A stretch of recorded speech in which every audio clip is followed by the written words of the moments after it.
Good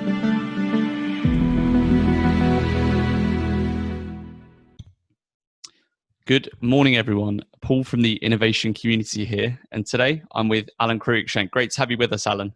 Hi, good to be here.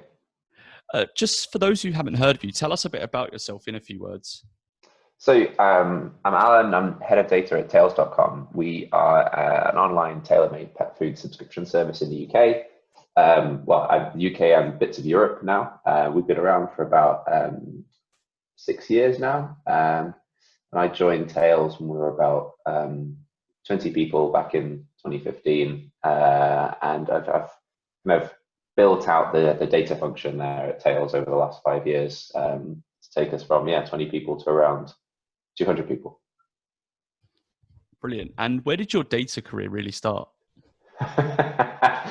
Yeah, that's an interesting question. I feel like particularly in the startup community, there's a lot of people who currently have the label of data career that ended up fell into data, didn't really start in it. So background-wise, I trained in manufacturing engineering, and my first job was doing performance improvement in industrial settings. So a lot of work with medium-sized family-owned German businesses who made stuff, and they either want to make more stuff with the same amount of cost, or they want to make the same amount of stuff with less cost. And I thought that was about solving tricky manufacturing problems. And over time, I realized a lot of it was actually about solving people problems.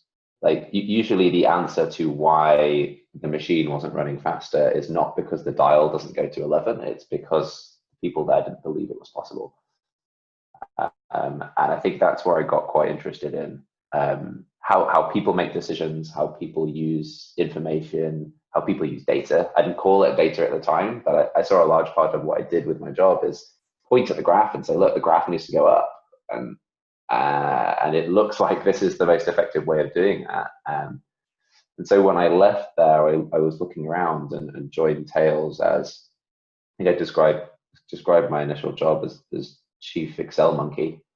When I first joined, someone needed to look at the numbers and work out what we needed to do, what our customers were doing, how do we measure this thing, and that's where I started out. Now, then coming into that, I was familiar with kind of analysis as a kind of career subject, but I don't think I'd really come across data science. We hired our first data scientist about a year or so after I started Tails. We built out a data engineering team, not knowing that it was called a data engineering team. We realized that there was a group of people doing a thing that was called data engineering, and post hoc named them that team. And I think there's a lot of stuff. I'm very conscious that Tails has grown up in data as the field of data analytics has really bloomed over the last 5 or 6 years. And so it feels a lot like we've grown with it. And in that, and as part of that, I've grown into this kind of bit that's now called data leadership. And it's like, I actually need to do some of that now. So from lean leader to data evangelist. Yeah, you know what? And the two roles are really not as different as you might think, which I think is,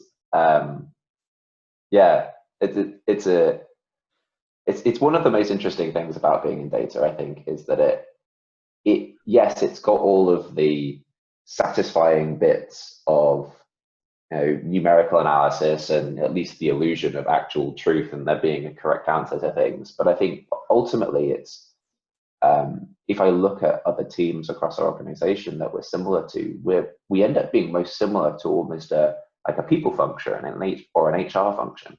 Like we ourselves don't make a huge amount of decisions. We're there to help other people make decisions. We're there to help them think through stuff. We're helping to think better, to provide them with tools and structures and information they can use to feed into those decisions. And ultimately, a lot of the work that we do is one-to-one, talking to people and helping them with their challenges. And ultimately, that sounds an awful lot like a people coach. And when we talk about lean or supply chain optimization or data, it does come down to people, or HR for that matter, as well. And that's actually something I wanted to touch on, because a lot of the people that we work with at the innovation community, they're usually bigger companies that have been around for 20, 30, 100, 150 years that are trying to make this transition to become more data driven. That's not actually the case with Tails, right? Well, no, we've very much grown up with data, and I think there are. If I talk to people who are doing like large scale digital transformations, I think there are a couple of things they're trying to achieve at once, and one of those is the use of data analytics in the day-to-day business, but there's also kind of the principles of digitization, of using more digital tooling, which coming from someone of a relatively new business, the idea of a digital transformation seems just weird. It's like, wait, surely you guys are all on computers, but you're not writing things down on scrolls anymore, are you? It's been digital for eons. But I think there's a cultural piece in there, and what I think, some of this stuff only becomes clear in retrospect, but I think a lot of the early founding team of Tails came from a kind of a strong operational background, or from organizations that had a significant manufacturing portion or operational portion of their business, and that was why they were successful.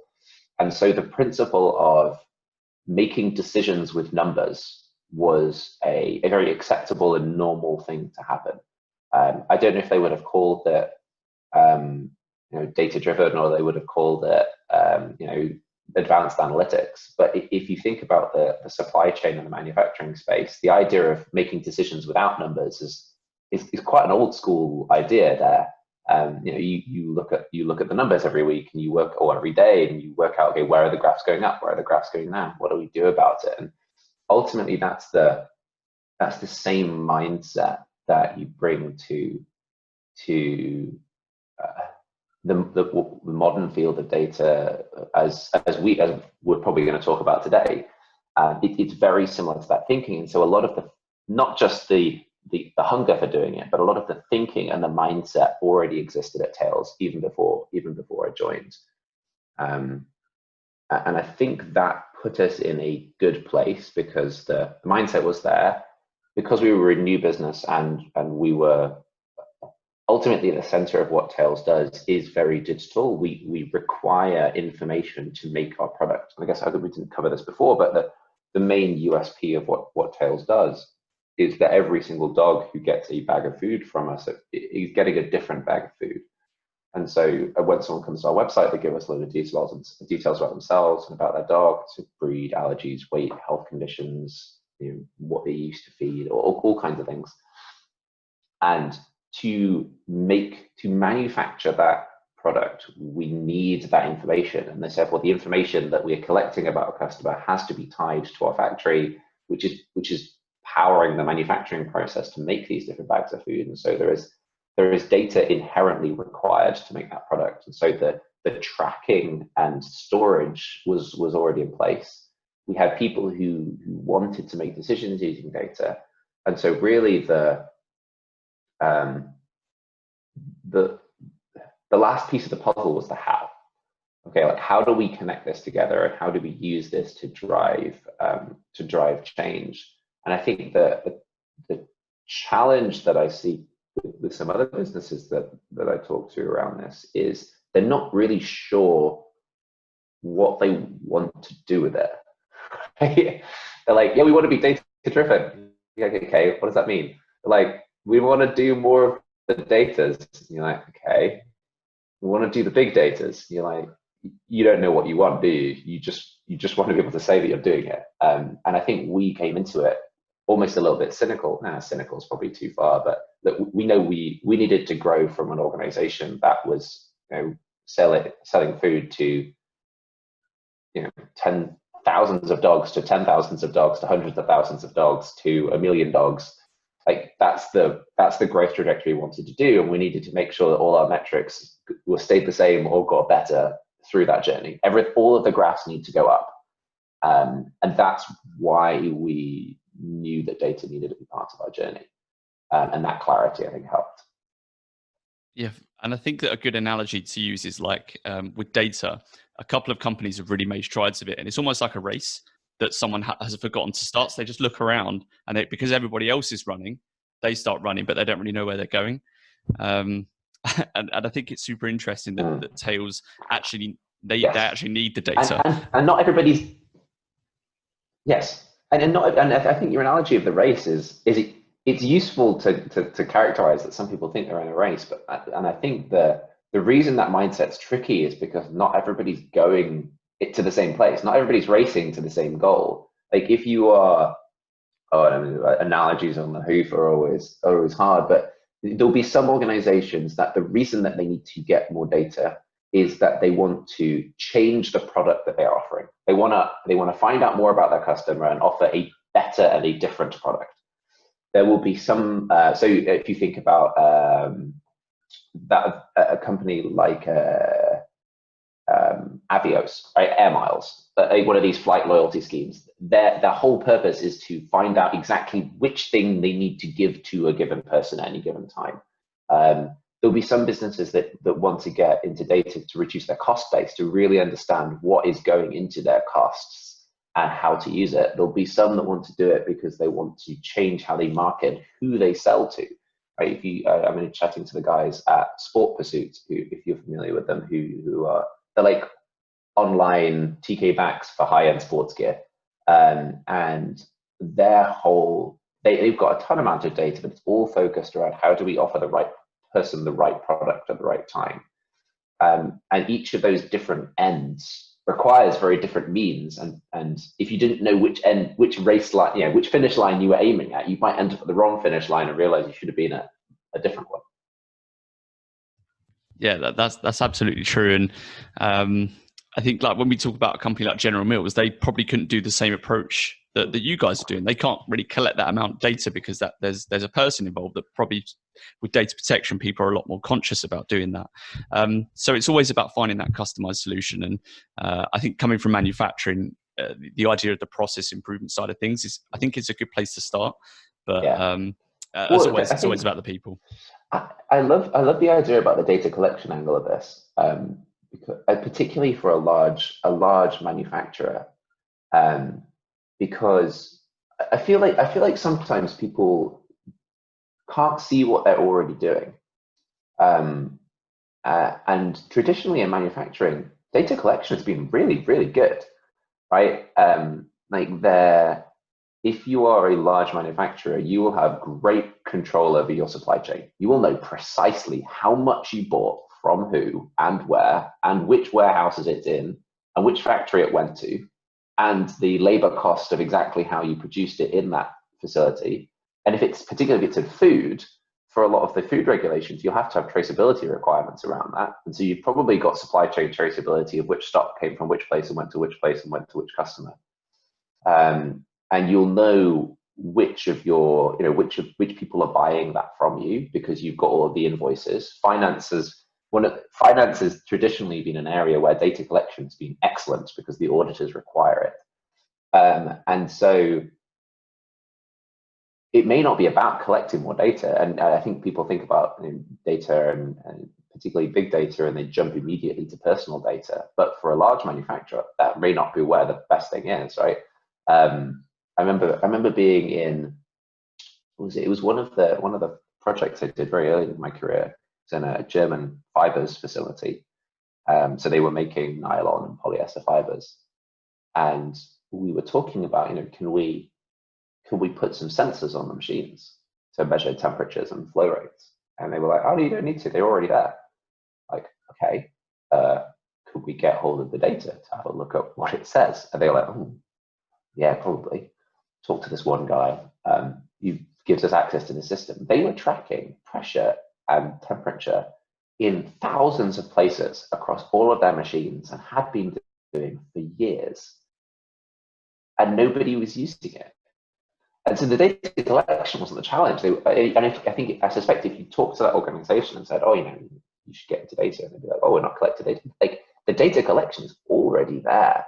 It may not be the data you were originally thinking about, but it's collected. It may not be brought together, and yeah, I'm not saying this is easy. It may not be all together. It may not be in a format that you can use to analysis. It may analyze. It may not have the people that need to do that analysis may not have access to it, and it may be all siloed in different parts of the organization. But I suspect the data collection is there. It's just people don't see it as quote data. They just see it as like, oh no, that's our alerting system, or no, those are our accounts, or no, that's our supply chain ERP MRP system. Like that's not data. That's different. Like no, that is the data that powers your organization. So inherently, then, does Tails collect a massive data already, or is it is it different?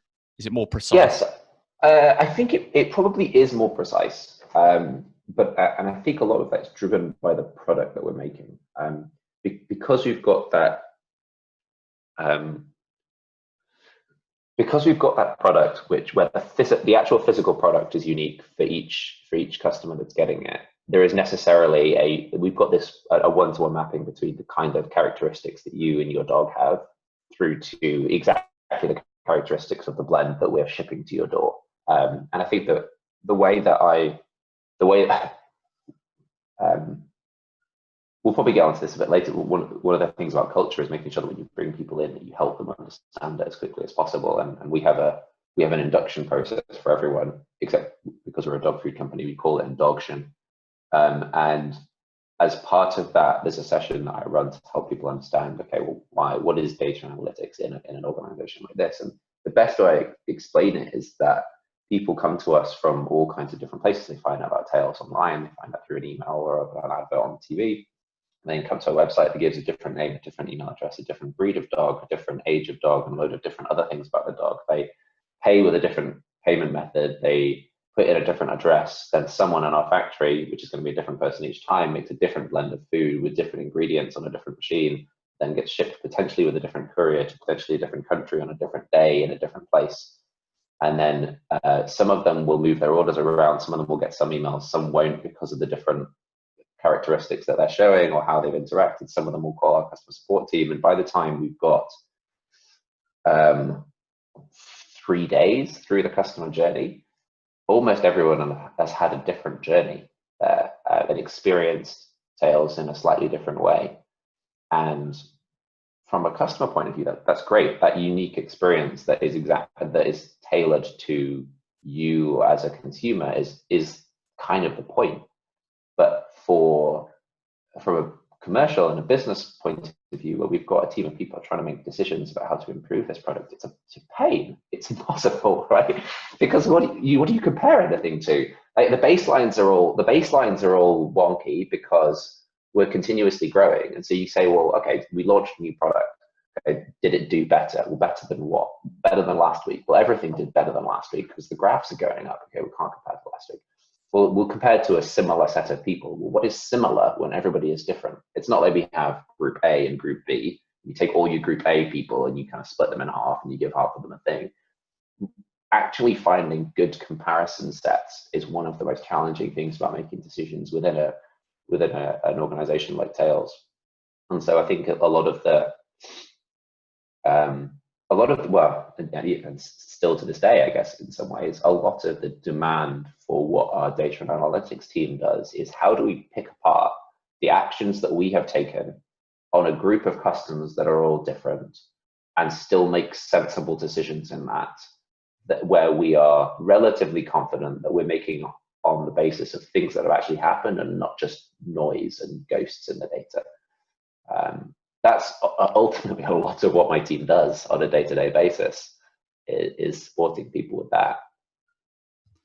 And that's super interesting, and a bit of a plug for the innovation community here, because you'll go to a conference, right?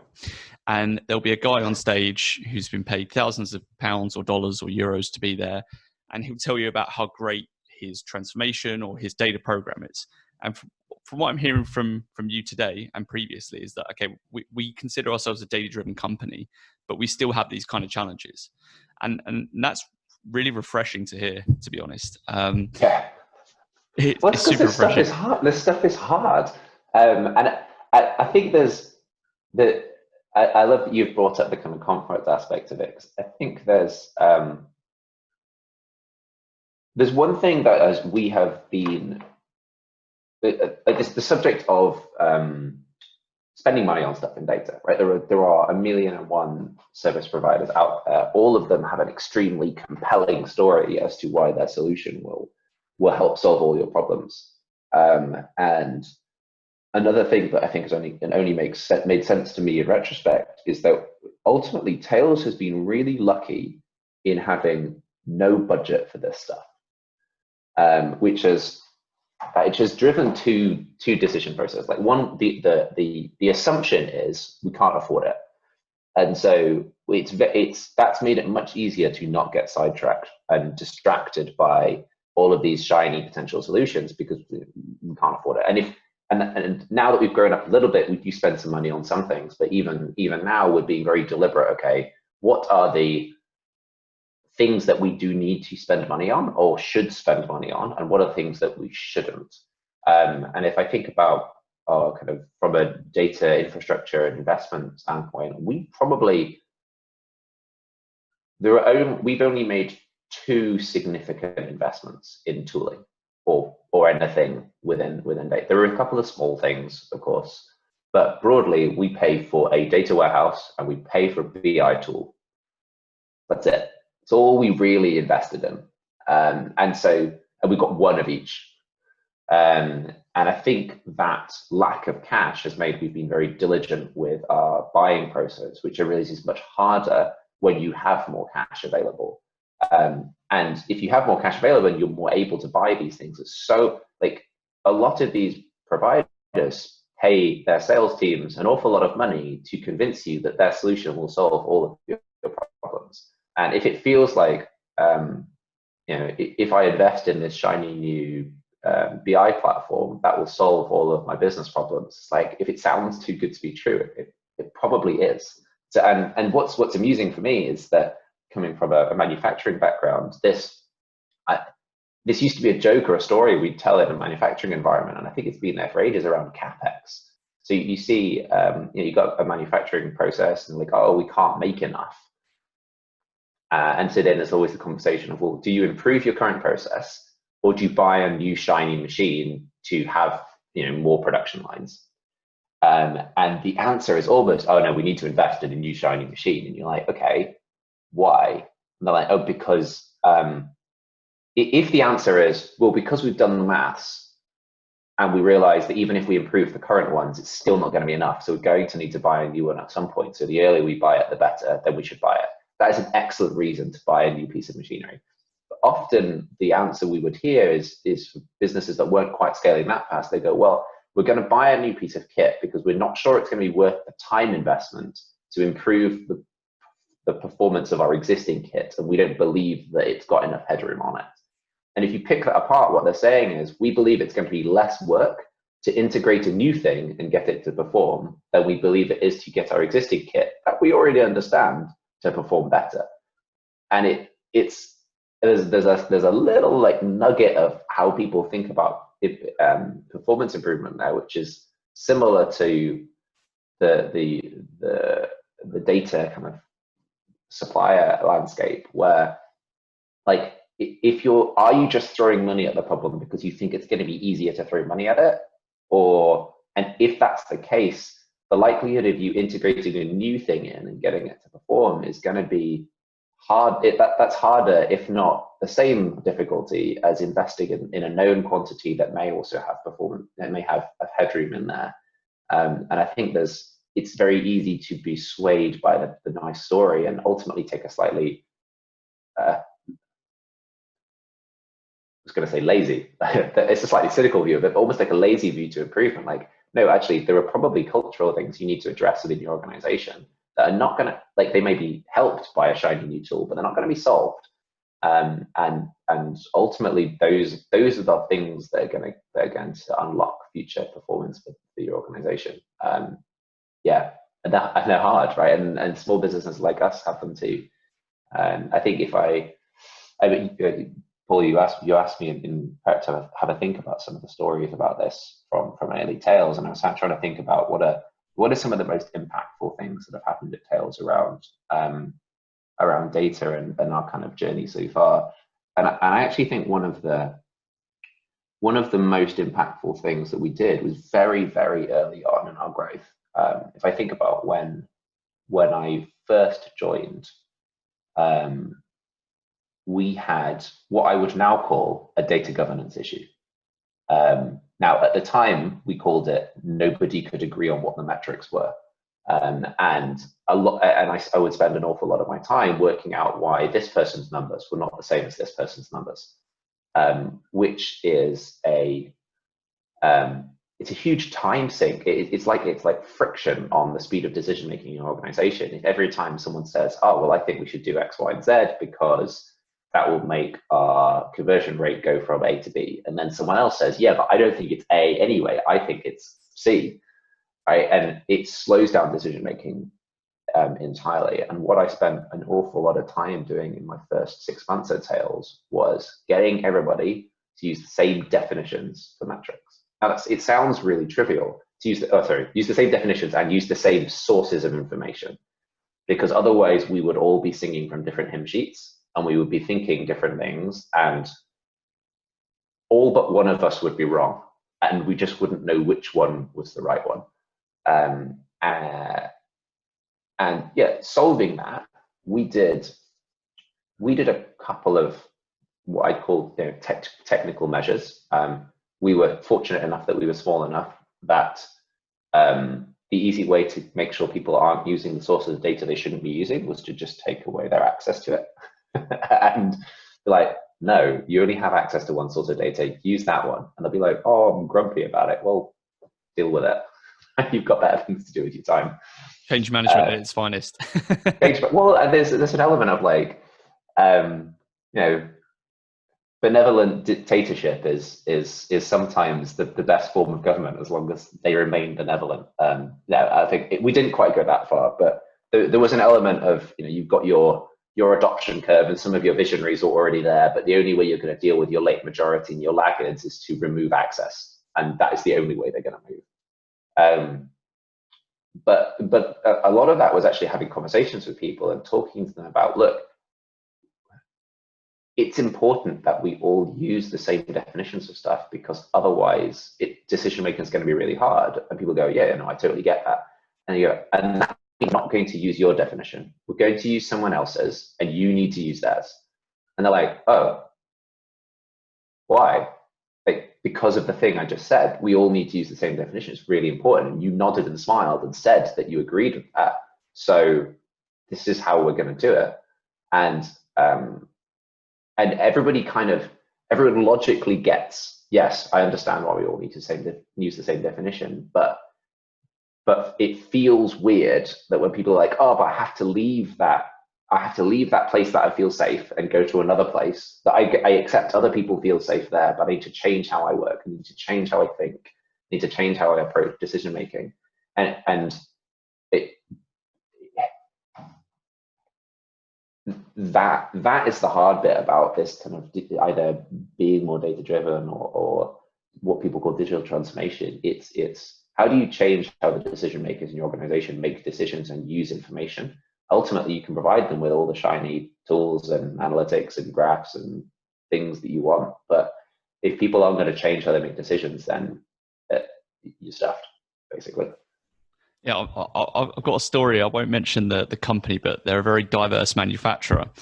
And working with one of our members, had this great business unit she came from, a lot of turnover. She had all the data function, but the problem she had was, and the problem that you probably won't face, is actually you go to the next business unit, they're using a different new shiny tool, they're using a different visualization software, and it was just an absolute carnage for the head shed to actually see what was happening from a holistic view, because everyone is using these different tools. So it's really hard to pull those resources together. So actually, I think you're in a very good place. Well, yeah, but I think some of the same issues happen, but they happen on a different scale, and particularly the kind of siloing effect is definitely harder in a larger organization. I completely accept that.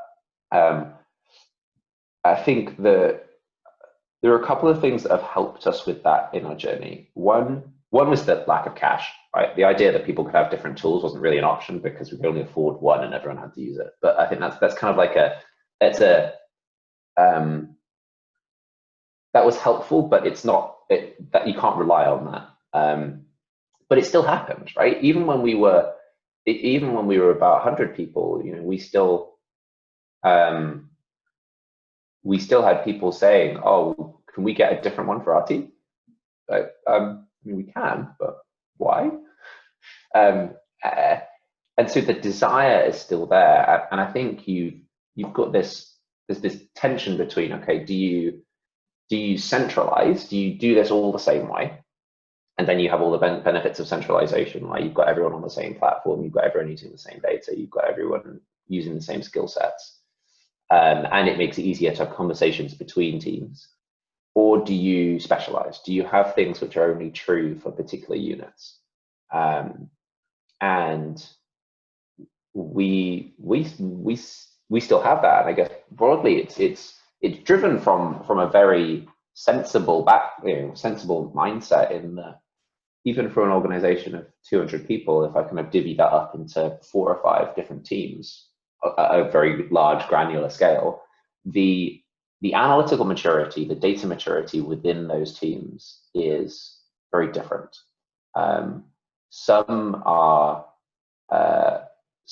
very comfortable with numerical decision making and are looking at metrics every single day, and then they have people who will dive into them and pick them apart and segment them by things and understand what the drivers are in different places. And broadly, their interaction with a centralized data team, which I guess is what I look after, is give me access. I need access to the numbers. I probably need you to remind me of a couple of definitions because I might be in some territory that I don't go near very often. And we have other teams that are less mature, right? And I think all of the teams at Tails are relatively mature, but relative to each other, there's quite a big difference. And particularly within people within those teams, there are some people who, for any bad reason, just because of what they do in most of their day-to-day jobs, means that they don't touch data and numbers very often. It's not what they do very frequently. And a good example of this would be if I think about our kind of our brand team, right? And I'm good friends with them. I'm not going to talk them down. That if you are designing a brand and a feel and trying to, that's your day to day. It's very understandable that a lot of your time isn't spent with numbers. But that's not how that profession, that skill set works. And so the tools that are appropriate and the training that's appropriate and the way that we partner with those teams has to also be different. And as then you take the parallel to a large organization that you were talking about before. That problem, opportunity, that fact just gets multiplied out, and the implications of it get much more similar. But I think even at our scale, the question of, okay, how do we treat each of these teams differently so that we are helping them in a way that is appropriate to them is still very present. And I think is, I don't know, maybe I'm wrong here, I think is unavoidable. I think that the chance or the ability to have a large organization where every team is at the same level of analytical maturity is so hard that I think is probably unreachable, or at least practically unreachable. And so there is always going to be this tension between, do you provide either solutions for everyone or solutions for the few?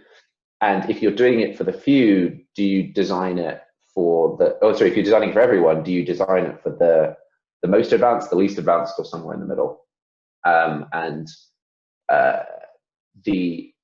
I think the best way of dealing with that is just to lean into it and accept it and have those conversations about where there are differences. The worst thing you could do is not think about it and just pick one. I think as long as you pick deliberately and people understand the trade-offs you're making, then I think everything else is solvable. So what factors have you really noticed growing up in a data cultured organization? You know, if you were to do it all again at the same company, what would you keep the same, and what would you do differently? So it's a good question, because I think there are a couple of like surface level answers to this, but I think they boil down to a few answers underneath. I think the surface level answers are having a culture where people use numbers in decisions. And that sounds really trivial, but it's very important that right through your organization, right up to the top and right down to the bottom, that people accept that as the way decisions get made, or at least the way that most decision gets made. I think, I've talked to people or worked with people in the past who have been working with a leadership team or senior executives, and you could do all the data work you like in the world, but ultimately, if that decision maker doesn't believe or see that using data analytics is an appropriate way to make decisions, it doesn't matter. They're still just going to pick the answer they were going to pick anyway, and they're not going to listen.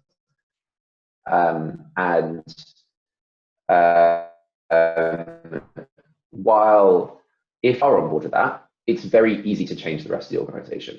But if the rest of your organization is on board with is making decisions using numbers, but your leadership team isn't, that is extremely difficult to change. And the advice I would give to someone who's in that situation is, will change your leadership team. Either fire them, but that's very difficult, or leave and go and find a leadership team that are on board with this. Because if ultimately, if you're, if your CEO, right, if they are not on board with making decisions using numbers, you're screwed, right? There's no point, because you're not going to, or you're going to have to find someone that they really trust that is going to change their mind. I think there's another piece in there about how people view experimentation and iteration. I think if you go into data and numbers expecting to find the right answer on pass number one, you'll fail, or you will at least lose heart very quickly, because we don't know everything, right? And the answer is not always in the data, and even if it is in the data we could have, it may not be in the data we do have. And so accepting that this is an iterative process where each time you make a step, we learn something new, and that will inform us as to where our next step should be. But we know, may not be able to see step 3 or 4 until we've taken step 1 and 2. I think that has to be a belief that exists. And I think underneath all of that, there are a couple of very useful cultural things in there that I think have to be true. And I think there's an advantage in being a very young company in that it's a very flat hierarchy. And I think people talk about that all the time, but what does that mean? But I think ultimately that means that it doesn't matter who you are or what your job title is, that you are empowered to ask awkward questions and to challenge a decision appropriately, but you're allowed to. It is an acceptable thing to disagree with the CEO and ask them why they've made a decision. Now, it's also like you also have to, once they've explained why they've done that, you can't be like, well, I'm just going to fold my hands. Like there's a point at which you have to respectfully disagree, but it's their job to make that decision, and they've made the decision, so fine. But it's not about changing the decision, but it's important that the conversation is allowed and acceptable, and that people do listen, because and that's not true everywhere, right? There are a lot of organizations, and particularly older organizations, where you do what you're told, you do what your boss tells you, and you do what head office, or you do what the exec tells you to do. And the idea of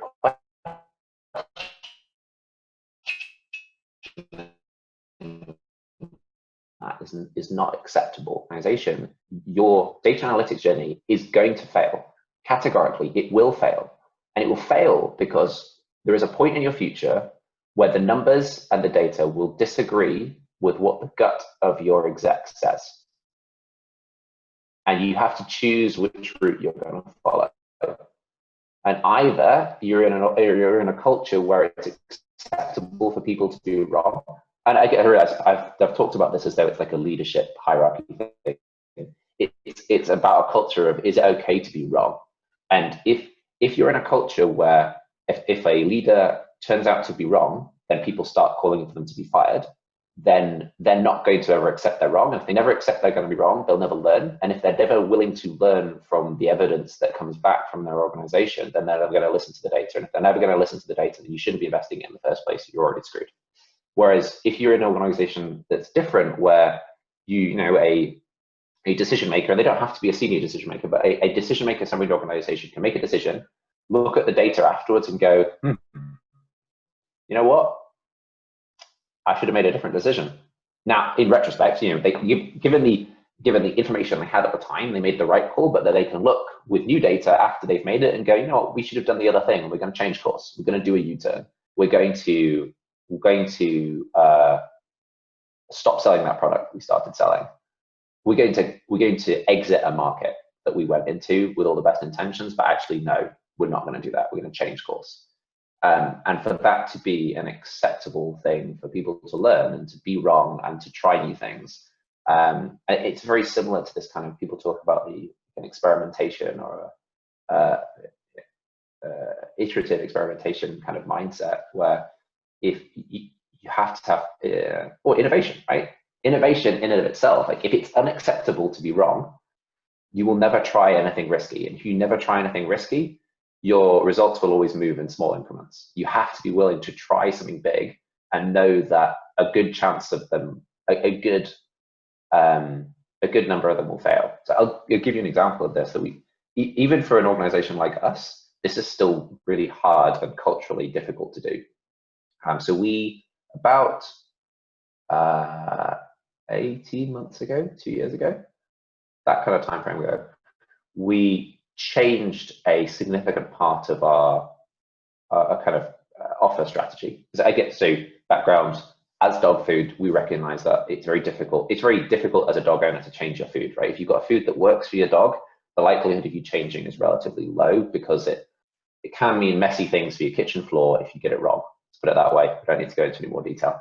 But because of that, we have to offer a relatively attractive offer to get people to try it. So we've had a selection in the past, but it's some proportion free or some amount of time free in your first order. And we changed how we offered that and how it was bundled with other products about 18 months, 2 years ago. And it was a resounding flunk, right? We got it wrong. The new offer that all of us thought was the right thing to try performed significantly worse than the previous one. And you know, we turned it off after a few weeks. And there were a couple of different conversations that were going on around after that. There was one conversation, I had one conversation with one person, and thankfully this was not a view widely held in the organization, which was, oh wow, it's like, whoa, right? That's not, that conversation leads to a very dark place. There's another conversation going on of like, oh wow, why did we try that? That was a really bad idea to try that in the first place. We shouldn't try stuff like that again. That also leads to a slightly dubious place, right? That conversation was going on.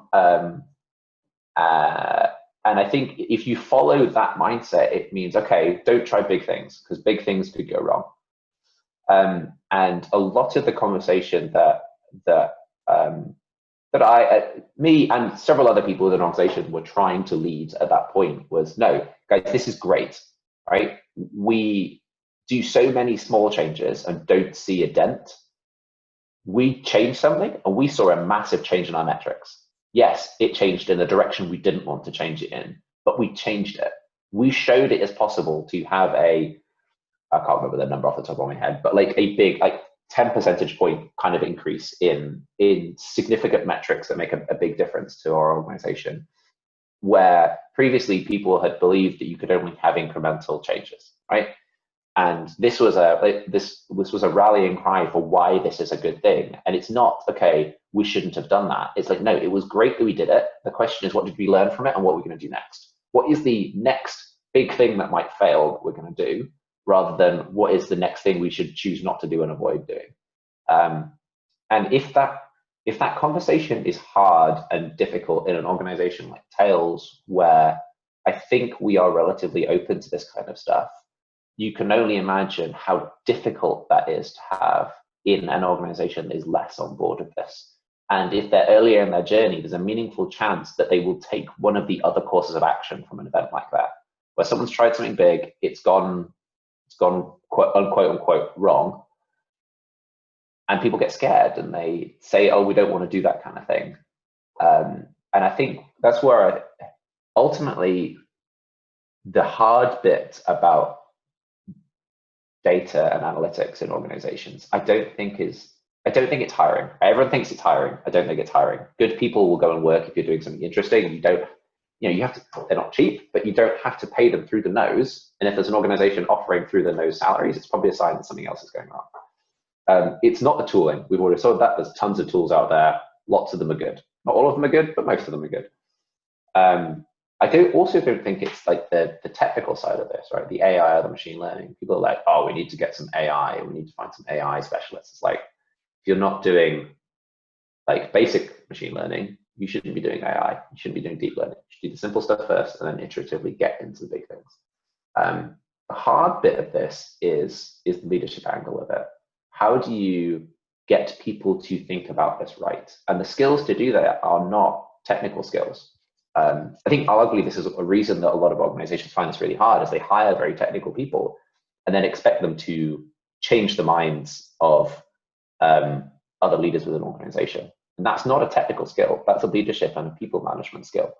I think the hard job of data leaders, and I think the reason that a lot of data transformation efforts fail is the leadership angle of it. Have you got the right people running it? And do they get it, right? I think the most powerful things a data leader can say are things like, the answer's not in the data. Like, when should we stop doing analysis and just try something because the answer won't be there? When should we not invest in a shiny tool because it won't actually solve our problems? When should we question a decision we all thought was right because actually new data has come to light that means we should revisit some things we used to hold true? And what are the base assumptions of our organization that we need to break, right? Where are the bits of our organization that we need to change what people believe, because otherwise we're never gonna make progress. Yeah, that was a fantastic case study on organizational leadership. With that in mind, how would you describe your own leadership style with your team? Yeah, good question. I would be really curious to ask them to see what they say. I think my own leadership style is very coachy, maybe with a little bit of inspiry in there. Okay, look, guys, this is the big picture. This is what we're trying to achieve. How are you gonna fix it? And they'll be like, I don't know. I'm like, well, okay, think about it. What do you think? And I think part of that is because I like that's the style that works best for me. I think ultimately on a kind of design level, I want to build a team of people who can think for themselves and do think for themselves and do tell me when they disagree. Because of all the reasons we've talked about, that unless we have a team like that, we're not going to be successful. And particularly when you're hiring more junior members onto that team, they're not going to learn to think if you do all the thinking for them. We have to have a culture where we are expecting people to do their own thinking and to talk about it and to be open and to share their views and be open to be challenged. But if they don't have views already, you can't challenge those views and you can't help shape them and help make them better. They have to come into the room with views already. And so there are probably times that I wrongly err more on the side of freedom let people go and make their own mistakes, because that's how they're going to learn fast, than directive. And I know I've definitely made the wrong call on that a few times, and I've certainly wound up a couple of people on my team by them just going, I just want to know the answer, and I'd be like, no, I'm not going to tell you the answer. You're going to go work it out, and yes, it's going to take you a couple more days, and yes, it's going to be really painful, but ultimately this is going to be the best thing for you. And that probably slows us down a couple of times. But that's probably mostly that. And then externally, outside of our team, I think it's about trying to get people to see what's in front of them. Clarity. That's all people want from data analytics, is clarity and an idea of where to go, and leaning into that and helping to demystify, and it's not wizardry and it's not magic. It's very understandable stuff, and that I believe relatively fundamentally that anybody can do this. Not everybody has the skills right now to do it, but if they put their mind to it and decided this was a thing that they wanted to get better at, everybody could do this. And therefore, it's not wizardry. So we mentioned a lot about how well Tails has been doing with the business model. Where do you see the biggest opportunity for improvement within Tails right now? That is a good question. But I think the focus for us right now is we've got the UK kind of works, right? So we've launched in the UK initially, and we started launching in other countries. So from a focus angle as a business, it's about geographic growth, right?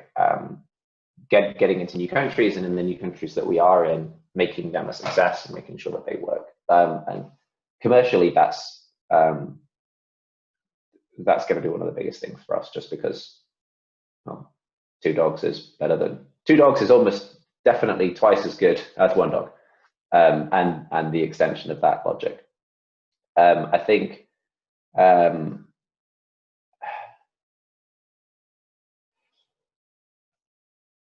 the challenge for us on a deeper level, I think, is an integration challenge, where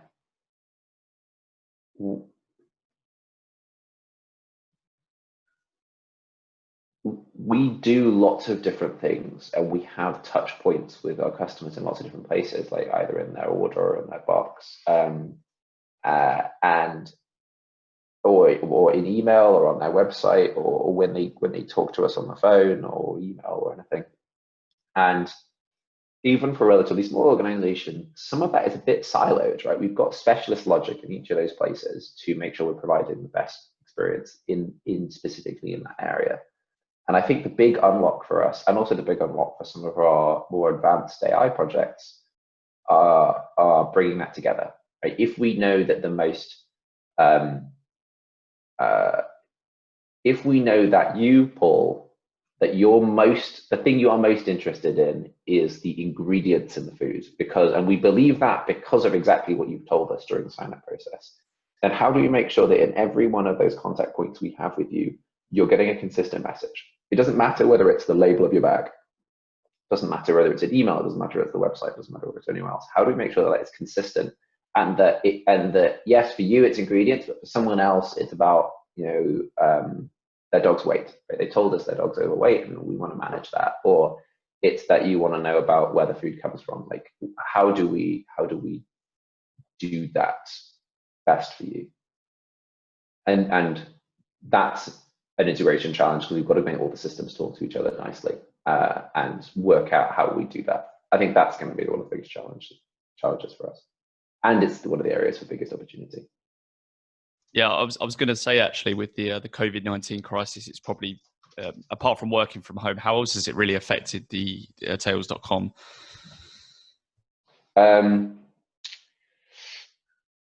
mean, on a base level, things have actually been surprisingly good in a couple of ways. Well, one is the culture thing we talked about this morning, where we've had remote people on our team for a while, So remote working was not a new thing for us. We've had people working in multiple offices for a while. So I mentioned we had that manufacturer. We've got a manufacturing site. We've had a main office. So we've had to manage, okay, how do we do video calling? How do we do like distributed working? We've had to deal with before. And the cultural aspects of not having everybody in one place, we've had to deal with relatively early on. That meant when we had to move into this zone as a team of all working remotely, we had a lot of the pieces in place. Right? So the transition to remote working was easier than I think it has been for some of my friends' organizations where, actually, okay, my wife's organization, before the current situation, their organization still used paper files, right? And people needed to collaborate on them. And that makes remote working really hard. We didn't have to deal with a lot of discharges. So that was a big advantage for us. I think on a base level, we deliver food to people's door without them needing to leave the house. Dog still needs to eat. Don't want to go to the shop. It makes perfect sense from a proposition point of view that that Tails would do well during the current situation, and so that's put us in a relatively good place. Also, I'm just thinking about as a subscription as well. I think with people staying at home and not seeing other brands of dog food, I think people are much more likely to go, okay, I've got my dog food sorted, I've got other things I need to deal with, I'll just leave that running and it will just arrive at my door and that'll be great. And I think part of the proposition of Tails of having that, of having one less thing you need to worry about, we've just got your dog food covered, I think has helped people in this time. And we've seen that in the number of customers coming to us.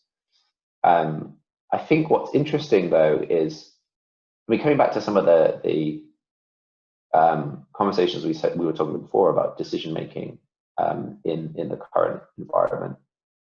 We've had people have got very interested in forecasts, being like, okay, well, can you and the team work out what's going to happen over the next few months so that we can plan for that?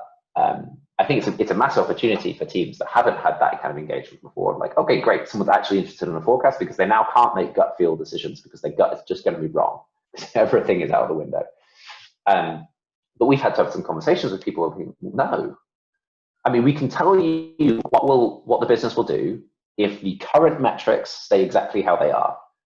But that is probably a pretty poor assumption.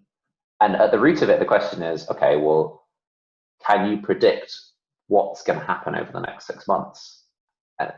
No, but the answer is not in the data. Now we can come up with some sensible scenarios which probably cover the span of the different outcomes that might happen, and that will aid in decision making. But we do not have the answer, and that's not because we don't have the right data. That's not because we don't have the right people. It's not because we don't have the right skills. It's just because there are too many uncertainties. We don't know whether there's going to be a second wave. We don't know whether there's going to be a vaccine. We don't know whether people are going to adhere to lockdown measures or whether they're going to be released. We don't know what different countries are going to do. We don't know if some of our supply chain might go out of business as a result of this. All of these are unknowns, and they're not unknowns in a kind of risky. They're just genuine uncertainties that we can't know, and so there's a limit to our analysis and the answers that we can make with it. And I think it's been quite a productive discussion with people within our organization of being able to say, this is how we would forecast, and on the basis of that, we should just make a decision based on what the scenarios are and what the likelihood we think of each of those scenarios is. But that my belief of the likelihood of those scenarios is no better than yours, just because I come from a data background.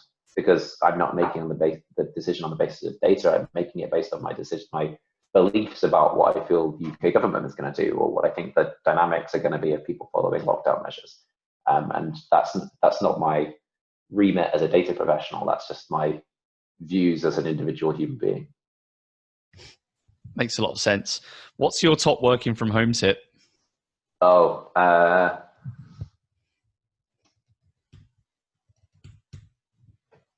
be kind to yourself, and maybe this applies to different people in different ways. But I certainly have.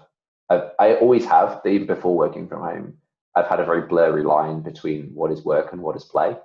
Not just in terms of timing and scheduling, but also in terms of what I count. Like if I'm reading an article about how to affect organizational change through data, is that work or is that play? I don't know.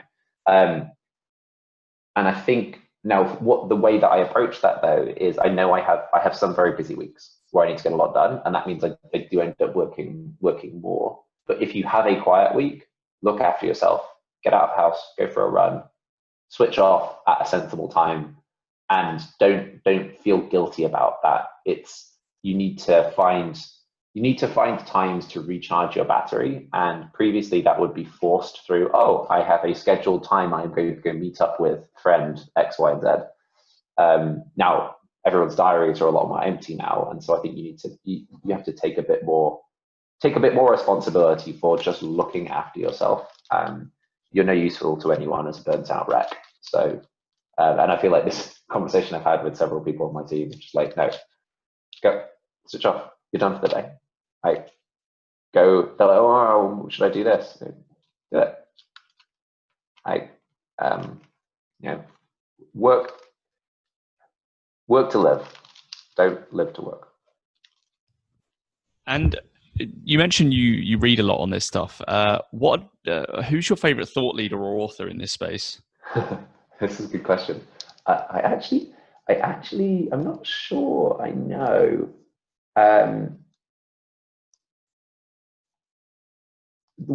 One of the ones that's while I've been in lockdown, I've been doing quite a lot of running and listening to a lot of podcasts as we go through. Actually, you know what? I'm going to get out my podcast app and I'm going to tell you what I'm listening to at the moment. Because some of that is thought leadery about this kind of stuff. Actually, currently, so there's a leadership coach that I've worked with in the past who, as a coach, well, as a leadership coach, business isn't great right now because it's difficult to go and see people. A guy called Jim McNeish, and he has been putting a podcast together with someone he's worked with called Kirsty Mack, and the two of them go through concepts of leadership on a kind of weekly basis, and particularly some of the topics we were talking around leadership decision making before. But lots of interesting themes in that. It's not data specific at all. But their podcast is called Leaders What Now. I'm listening to that at the moment. I'm also listening to BBC More or Less. Anyone who's in data or statistics, it's almost required listening. They've got some really interesting things on forecasting in coronavirus pandemic, and they're also really short as well. So it's not a high burden to listen to that. Other than that, if people are interested in the startup side of things, it's an older podcast now, but I can see it in my history as I look at it. There's a podcast called Masters of Scale with Reid Hoffman, one of the founders of LinkedIn, and he interviews a selection of startup founders and leaders about their journeys through the early days of scale. And examples like, what do you do when everything is on fire? Like if everything is going wrong in your business, how do you survive through that? And how do you make progress in that? So those would be my suggestions at the moment. And last one, because I think we're over an hour now, which is great, by the way. I've enjoyed every minute of it. What advice would you give for aspiring leaders in data? I think it's the root of what we've been talking about already, which is, and I think there's a question that goes before that of like people coming into data, what do they want their role to be, and is it a data leadership role? Because if it is, know that going in.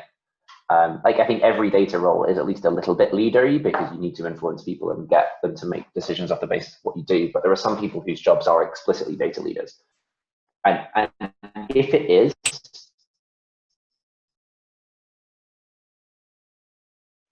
to make sure that you don't and lean into that leader bit of it.